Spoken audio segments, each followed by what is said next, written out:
If you want to really succeed in business, you've got to know the guy who knows the guys. This is Robert Manni, host of Guys TV, and this week my special guest is Robert Dilenschneider. We're going to talk all about PR.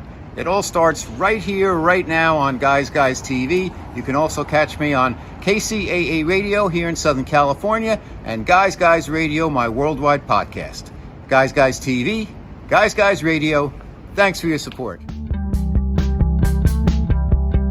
Okay, Guys Radio, it's our interview portion of the show, and today we're going to discuss public relations with one of the deans of public relations. His name is Robert Dilenschneider, and he is just an amazing man, and he's written a book that's been out for a number of years and constantly updated. It's called the Public Relations Handbook, and it's really a must-read for anybody who has an interest in or is involved in the public relations industry.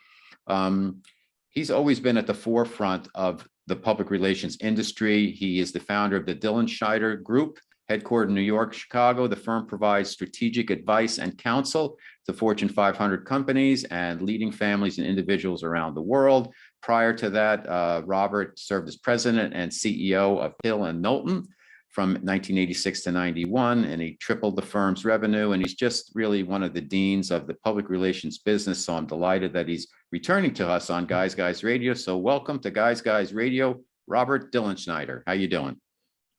It's great to be on this show because it's so well received by so many. It's a real credit to you and your producers and others, because a lot of people talk about this show. So thank you for having me. Well, thank you. So let's start right at the beginning. Let's talk about how has public relations changed and the role of public relations evolved since you began in the business, Robert? Well, in the business, in the beginning, public relations was really press relations. Go down to the Third Avenue bar, meet a reporter, have a drink with him, give him a story, and hope you got the piece of the paper. That was it. Today, it's very, very different.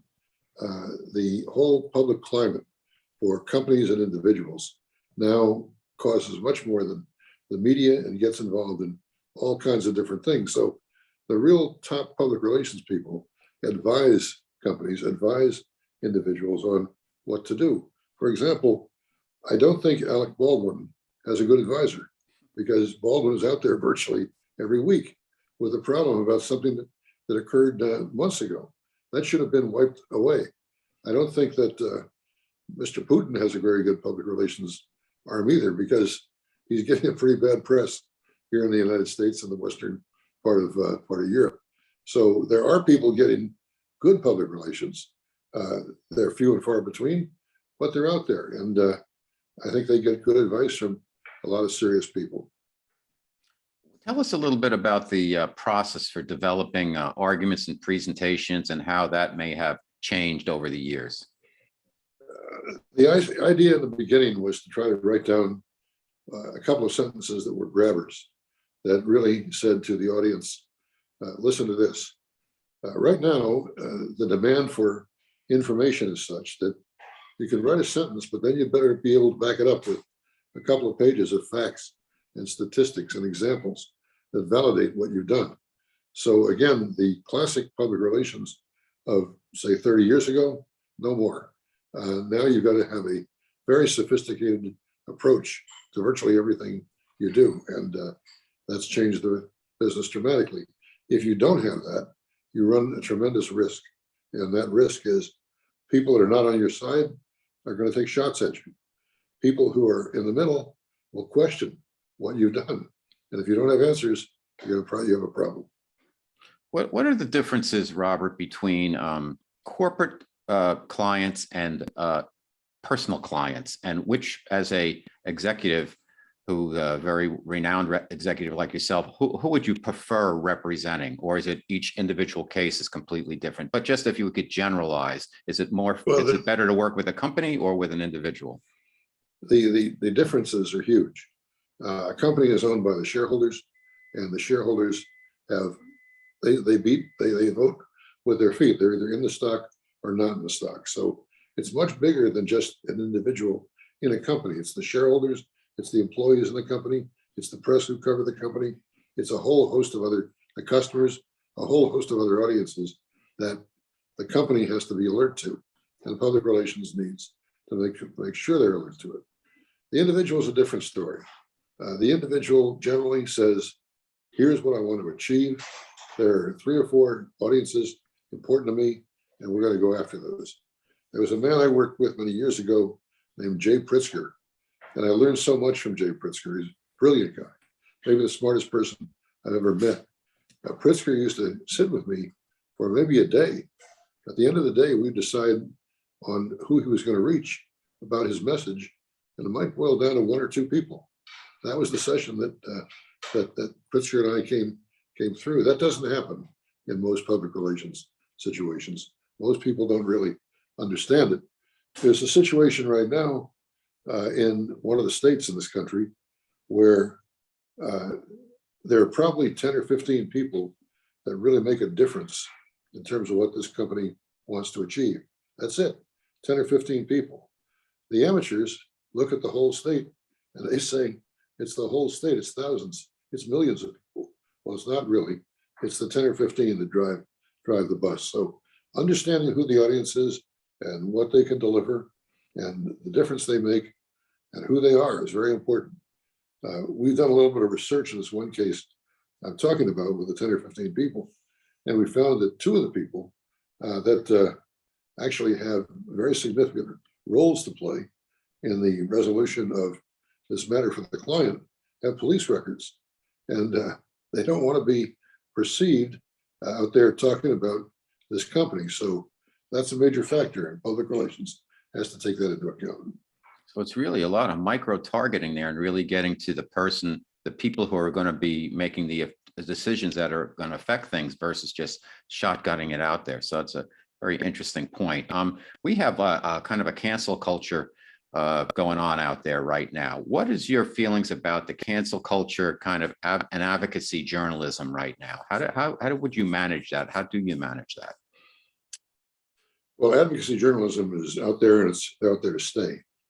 Bill Keller, who used to be the managing editor of the New York Times, said about 15 years ago, we're not going to write news stories any longer. We're going to put the opinions of our reporters into the stories. And that made the New York Times an advocacy operation. And they do it today virtually every single day. The reporters' points of view are in those stories. For the casual person on the street, he or she doesn't understand that. They see it as news, and that's a big difference. But advocacy journalism is here to stay. The way to deal with it is to figure out what the person's advocating for and really underscore that. That's critical to making that happen. With respect to media who are not advocacy media, they generally are much easier to deal with. You can generally lay out a program or a plan from A to Z, and they'll understand it. And if it's a properly done program, they'll use parts of it, or maybe all of it. But it's very different from advocacy journalism. You really need to check in advance before you deal with a reporter or an editor to find out where they're coming from. Now, we currently are going through a big issue with the whole gas prices. It's hurting everybody, and a lot of fingers are being pointed. And there's a lot of information flying around there about, well, some say, oh yeah, drill, but then it takes a while to get the drilling things up and going. And there's other people that say, well, there's a lot of unused capacity right now by the oil companies. Then you have the oil companies who have made ridiculous profits over the last couple of years. I believe I read Chevron was up 84% last year. And they're also, the big oil companies are still getting subsidized. So the individuals are saying, hey, what's going on? And the first thing people are going to be, they were going to react and say, drill, but it's a lot more complicated than that.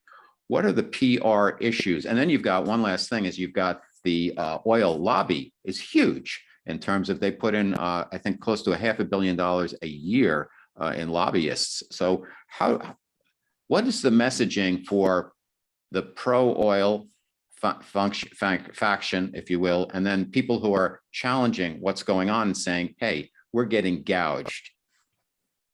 Well, the prices for oil and gasoline are way up, absolutely. One of the things the public has not really asked, the media has not really asked, is why are those prices going up? There are very good reasons, but they have not asked the question. A resolution of that question would be important. Now, if you were advising the client, the company, the oil and gas company, I think they need to make the case for why they are drilling, what impact the drilling has. Let's take care of the strategic petroleum reserve we have.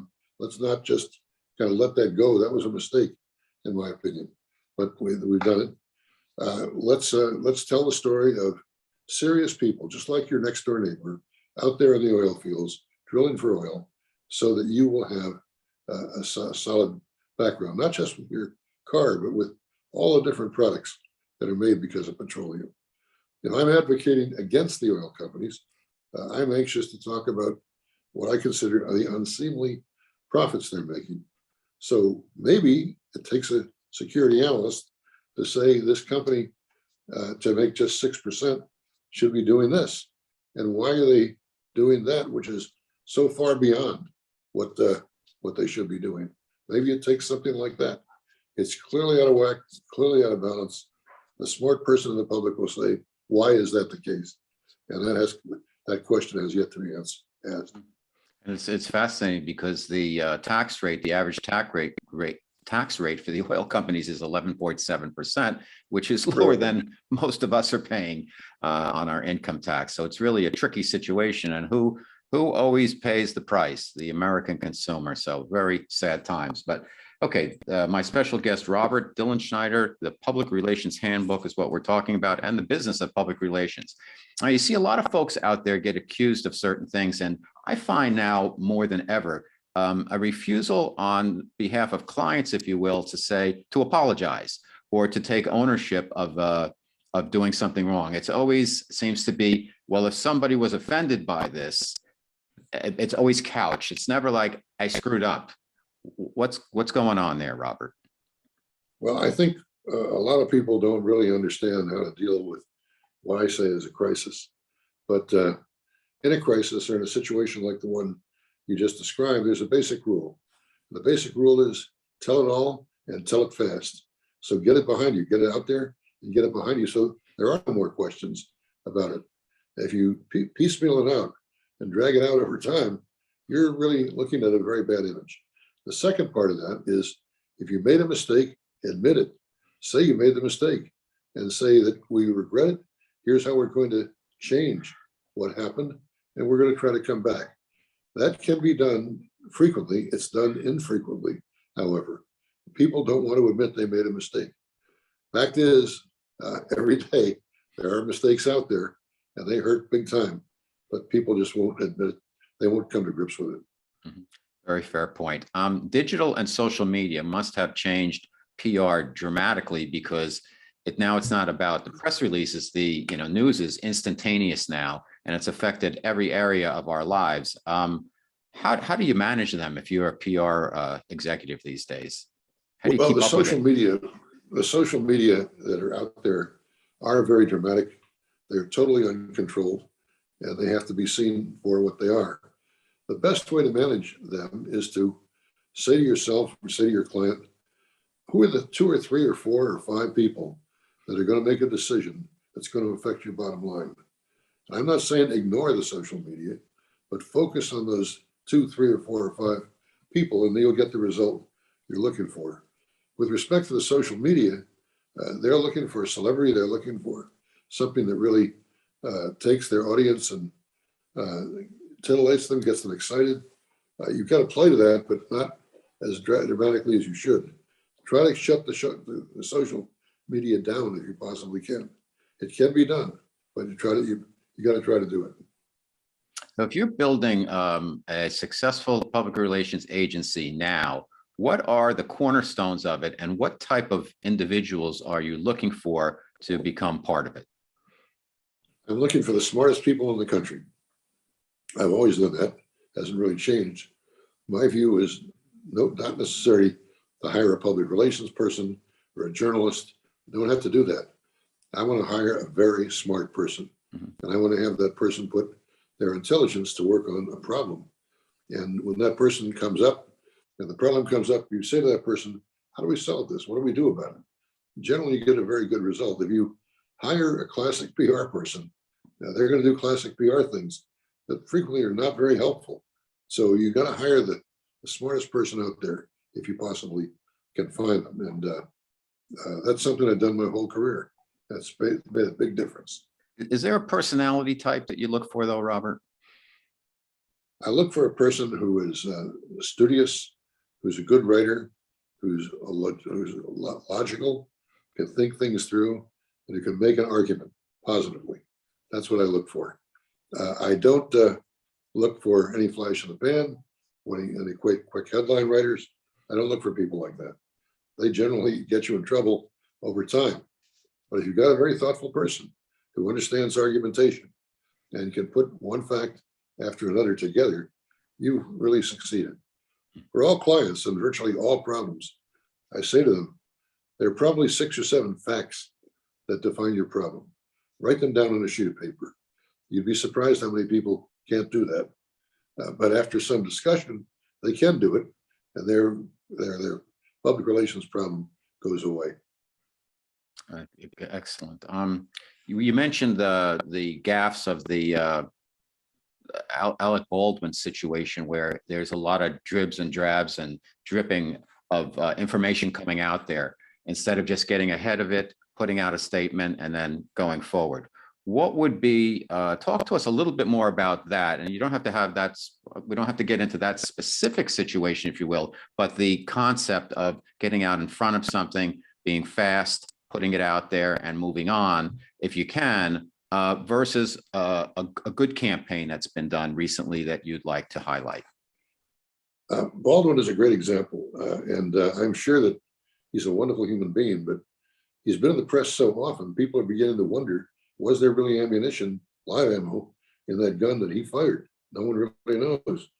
But he's got to find a way, really in just a few sentences, to get that behind him and to get serious people who will support him saying he, Alec Baldwin, didn't do anything wrong, and move on. Somebody's out there fanning the flame. I'm sure it's not Baldwin. It's probably some lawyer somewhere who's trying to keep Baldwin front and center so his client will receive a payment. But you've got to tell it all and tell it fast. That's the basic rule. Baldwin hasn't done that. What's been your most challenging client, if I may ask you, that you ever had? Situation, client? Saudi Arabia. Saudi Arabia was a very challenging client because the Saudis, first of all, are very smart people. They have tremendous resources in their oil base. They don't really understand the United States. They think that the United States is replete with people that don't like them, starting with Jewish people and others. And they've got to be convinced again and again and again. And if you fly out to the Gulf and you meet the Saudis, you see somebody totally different from a person you might meet in San Diego or New York or Kansas City, totally different. And you've got to just adjust to deal with that person and get that person into a position where they understand what's going on. You've really got to give a remedial course to people like that so that they'll come to grips with what the problem is and what it takes to solve it. But the Saudis, I think, are the most difficult people I've ever dealt with. There was another situation back in the day when students were tearing up the concrete in the steps at Columbia University. And we had people like Bobby Seale and Stokely Carmichael and others like that who tried to fan the flame. And they drove Grayson Kirk, who was a wonderful educator, out of office. Kirk was put out of office and other people were put in, and Columbia suffered for many, many years because of that. That was a tough client too. How did you choose? The name of the book is the Public Relations Handbook that you've updated a number of times, and it's really the go-to book for the industry. You've got some amazing people. Jonathan Dedman is in here quite frequently. You've also got Frank Lunds, George Lentz, Christine Nichols. How did you choose them, and how did you get them to contribute in specific areas for you? Well, it's been a long, long haul, and I try to identify, first of all, the areas I wanted to cover. I know that the language you use when telling a story is extremely important. And the person who's just expert in that is Frank Luntz. He can tell you that you're using the wrong language or the right language. He can tell you what nouns and verbs to use. He's very good at that.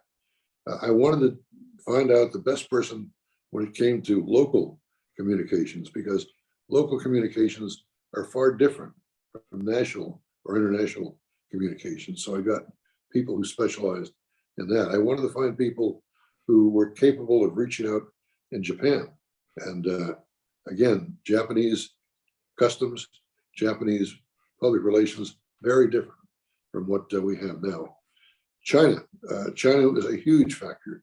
And I want to get people that really know China and know how it operates, because it's very different from the rest of the world. So that's how I picked the topics, and I looked under each topic for the smartest person I could find and asked them to write a chapter, and many of them did. I wish that I had been able to get people like Henry Kissinger. I did ask Henry, but he said he just did not want to contribute. He's doing his own book, so that took care of that. But there are several people in this book who are well known and who have made a difference in their lives. Now, public relations is an area. I come from the advertising and marketing and the brand management on the client side and account management on the agency side. And PR has always been kind of a separate silo, if you will. And sometimes we'd work together when we'd launch a new campaign. How does a public relations arm best integrate itself into the fiber and fabric of an organization to be effective and to help every department that it comes into contact with, whether it's introducing a new product, launching a new ad campaign, just having the popular culture have a positive opinion about the company and its products? Advertising, great medium, is paid communications. You pay for an ad, it appears on the air, it appears in newspapers, you pay for the ad. Public relations deals with non-paid communications. So you say to yourself, what arguments can I make that will carry the day with the kind of audience I want to reach? One of the keys to both advertising and public relations is defining the audience. Once you define the audience, if there's advertising that makes sense, do it. If there's public relations that makes sense, definitely do that. So it's a huge difference. And I obviously, in the public relations field, the advertising industry is a huge and positive industry, made a big difference out there. But public relations can and has done the same thing.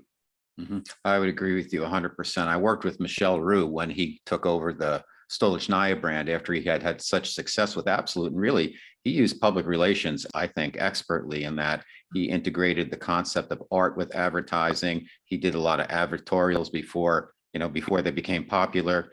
Just an amazing example of how advertising and public relations can work together. They don't always work seamlessly together, though, because sometimes they're two different agencies, but I think there's a way to make it happen. And if you can do it, it's really going to be a benefit to the company and the brands you have. What would be your piece of advice to somebody new? What's next, Robert? And what would be your advice to somebody who's entering the industry now? My advice to someone entering the industry now is step back, assess what your talents are, and definitely say what you want to do. Write down as two or three sentences what you want to do, and then figure out how you want to get there. And hopefully, if it's public relations, then that's good. But a lot of people don't really think about what they really want to do. And that's a major challenge for people. And oftentimes they embark on things they don't want to do, but they just don't realize it until they're too far down the road. If you feel you're into something and public relations are going to be key to it, then figure out the elements of public relations that are going to apply. Read the book. It'll tell you a lot about what to apply. Fantastic. The name of the book is The Public Relations Handbook, edited by the amazing Robert L. Dilenschneider, my special guest on Guys Radio. I hope you come back again. You really do terrific work, and you're really an icon of the industry, and I'm honored to have you on the show. So thank you, Robert. And let us know, is there any place else people need to look for the book, website, whatever, in terms of getting more information about you and your wonderful work? Thank you very much. It's thrilling to be on the show. I really appreciate it. Okay. If you enjoy the guests and content I bring you each and every week on Guys Radio and TV, please support us by subscribing to our channels. Thanks.